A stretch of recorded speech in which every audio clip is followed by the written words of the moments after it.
Salut à toutes et à tous, Marty Japan pour un tout nouveau déballage. Et bien que vous pouvez le voir aujourd'hui, on va s'attarder encore une fois sur de la figurine. Cette fois-ci, la Son Goku en Super Saiyajin 3, modèle prototype de la gamme Sculptures Volume 6. Figurine sortie le 28 juin 2016 au Japon et vendue entre 1500 et 2000 yens selon la boutique. Quoique, je dis des bêtises, celle-ci je l'ai vue monter jusqu'à 3000. Forcément, les modèles prototypes sont plus convoités que les modèles couleurs.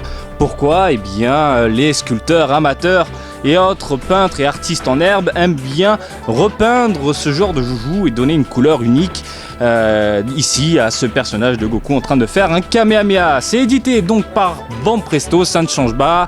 Donc la boîte prototype c'est dans un ton très sobre, noir et blanc. Voilà, c'est toujours notre ami Nakazawa qui s'est chargé de la modélisation de cette figurine là. Eh bien on va l'ouvrir et découvrir la bête sous tous les angles. Hop là, pour pas changer, carton de protection. Hop, hop, hop, hop, hop, hop, hop, hop, hop, hop, hop, hop.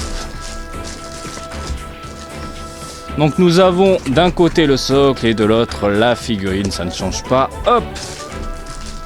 Le socle en 2 pièces, la figurine en 2 pièces. Donc voici le socle, comme la figurine, l'autre figurine, pardon. On a le corps de Goku en noir et blanc. Et la tête avec, hop, on charcute Monsieur Scotch. Nous avons la tête de ce côté-ci. Voilà. Donc une fois monté, voici ce que ça donne en noir et blanc. Si vous êtes un peintre amateur ou même professionnel, sait-on jamais, il y a de quoi se faire plaisir avec cette figurine-là. Il y a de quoi s'en donner à cœur joie. J'espère m'y mettre un jour, c'est pour ça que je les achète d'ailleurs, c'est pour les peindre un de ces quatre et donner une vision différente de ce qu'on voit sur le marché.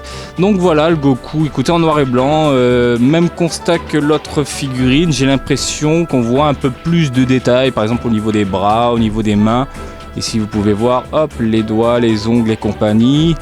Les vêtements, les pliures et compagnie. Écoutez, la modélisation dans l'ensemble est cool. On a des cheveux un peu arrondis, mais ça passe quand même. Bref, elle est plutôt cool et sympathique. Donc voilà, une fois posée sur son socle, sympa, classe, superbe. La mimique ne change pas, la pose ne change pas. Bon, c'est normal, c'est la même figurine. Et puis basta. Pour les curieux, pour les personnes qui n'ont pas forcément regardé l'autre vidéo, écoutez, la taille. C'est exactement la même chose, on a un joujou entre 18, 19, allez 20 cm dans ces eaux-là. Ça reste sympathique, ça reste classe et je vous donne rendez-vous pour un autre déballage de la Sculptures de Super Vegeta quand elle sortira, parce qu'il n'y a pas de date de sortie pour le moment si je me souviens bien. Écoutez, on verra ça en temps et en heure. Voilà, j'espère que ça vous a plu. Comme d'habitude, je vous invite à me suivre sur Twitter, Marty_Japan pour de l'actu Dragon Ball en direct du Japon, mais aussi sur Facebook, Marty Japan du DBZ du Japon. Et je vous dis à très bientôt. Allez, salut, bisous, ciao, ciao.